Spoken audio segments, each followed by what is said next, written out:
మనం ఇప్పటిదాకా కులగణనకు సంబంధించినటువంటి అంశం కూడా మాట్లాడుకున్నాం కాబట్టి కులగణన విషయంలో కాంగ్రెస్ పార్టీ నాయకత్వం గాని కాంగ్రెస్ పార్టీ ప్రభుత్వం గాని చిత్తశుద్ధితోనే ముందుకు పోవాలని కూడా చెప్తా ఉన్నాం అధ్యక్ష. కానీ ప్రజాక్షేత్రంలో మాత్రం అనేకమైనటువంటి అనుమానాలకు తావొచ్చింది అధ్యక్ష. దానికి అనేక కారణాలు ఉన్నాయి.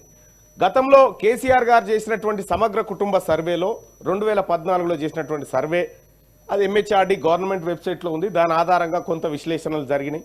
సో అది కాదనుకున్నప్పటికీ సరే బీసీల లెక్కనైతే లేదు, ఎస్సీ ఎస్టీల లెక్కనైతే 2011 జనాభా లెక్కలలో ఉంది. వాటితో ఇప్పుడున్నటువంటి లెక్కలు కంపేర్ చేస్తే ఈ పొంతన కలవట్లేదు అధ్యక్ష. సో మరి దానికి ఇప్పుడు విషయం ఏంటంటే 16 లక్షల మంది ఇందులో పాల్గొనలేదని చెప్తే అందులో 9 లక్షల చిల్లర దళితులే కనిపిస్తారు అధ్యక్ష. మరి ఇంకెవరైనా అనలిస్ట్కి ఎట్టైనా చేపించుకొని లేకపోతే రేపు పొద్దుగాల వాళ్ళు ఊరుకోరు.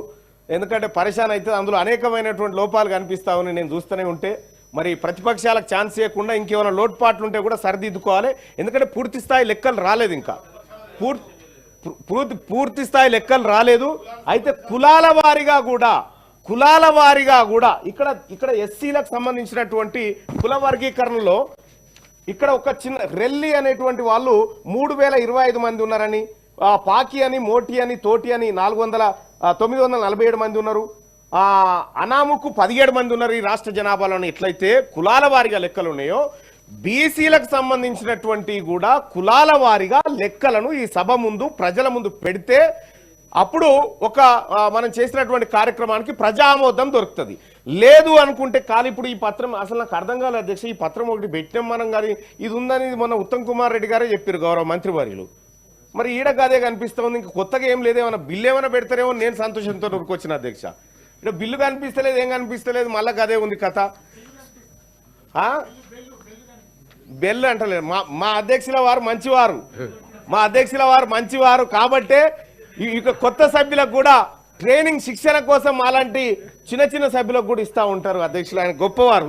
అయితే ఇక్కడ అధ్యక్ష అదే మీరు అథెంటిక్ కాదంటారు కదా, అది కేసీఆర్ గారి దగ్గర ఉన్నది, అది తీసుకొని రారి, అదేందో చూసిన తర్వాత చేద్దాం. 2014లో కేసీఆర్ గారు చేసినటువంటి సమగ్ర కుటుంబ సర్వే ఏదైతే ఉందో అది అథెంటిక్ కాదని చెప్పి ఇప్పుడు ఆ నాయకులు చెప్తున్నటువంటి మాటని వాళ్ళు ఎక్కడ సభలో ప్రవేశపెట్టలే, ఎక్కడ పెట్టలే. పైపెచ్చు 33% రిజర్వేషన్ బీసీలకు దక్కిన రిజర్వేషన్ 23% పట్టుకొచ్చి ఇవాళ తెలంగాణ రాష్ట్రంలో బీసీ జెడ్పీటీసీలు ఎస్టీ జెడ్పీటీసీల కంటే చాలా తక్కువ కిందికి తీసుకొచ్చినటువంటి మహనీయుల గురించి ఇప్పుడు నేనేం మాట్లాడాలి సార్? అందుకోసమే మాట్లాడాలనుకుంటే అధ్యక్ష రేపు ఈ చేసినటువంటి సర్వే మనసులో ఉన్నదే మాట్లాడుతున్నాం. ఎల్ఓపి గారు దయచేసి ఆయన మనసులో మీ మనసులో ఉంది, నేను మాట్లాడాలంటే ఎట్లా సార్?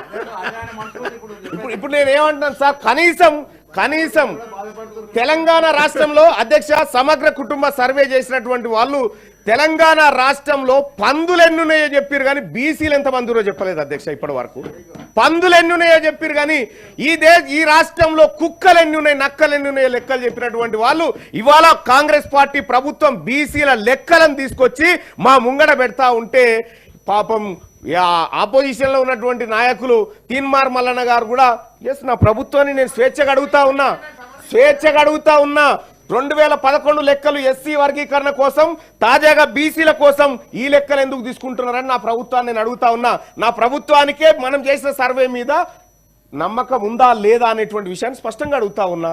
సరే, ఇక్కడ మనం గమనించాల్సినటువంటి అంశాన్ని ఒక్కసారి చూస్తే అధ్యక్ష, ఇవాళ బీసీలకు సంబంధించి కేవలం సర్వే చేసినాం, మా దగ్గర లెక్క ఉంది, ఆ లెక్క ఆధారంగా మేము చేసుకుంటూ పోతామంటే కుదరదు అధ్యక్ష.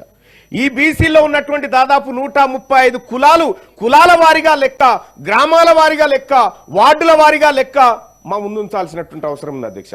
మనం కూడా ప్రభుత్వం కూడా ఏదైతే 3.1% ఏదో మిస్ అయింది, ఆ మిస్ అయింది కంప్లీట్ చేస్తేనే ఇది స్పష్టమైన దేశానికి ఆదర్శవంతమైన సర్వే అవుతుంది. అది వదిలిపెట్టినామంటే అది స్పష్టత లేదు, అది ఏమీ లేకుండా పోతుంది. కాబట్టి ఆ మిగతా వాటి కోసం కూడా రాష్ట్ర ప్రభుత్వం చర్యలు తీసుకోవాలి.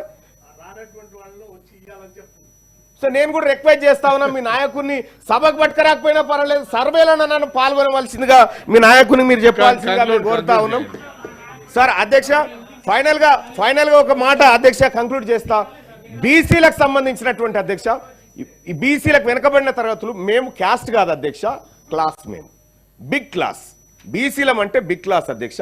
నేను ఎందుకు చెప్తానంటే పెద్ద సంఖ్యలో ఉండేటువంటి మాకు ఒక పథకాన్ని అమలు చేయాలన్నా లేకపోతే మాకు ఒక ఫలాన్ని అందించాలన్నా కనీసం లెక్కాపత్రం లేదు అధ్యక్ష.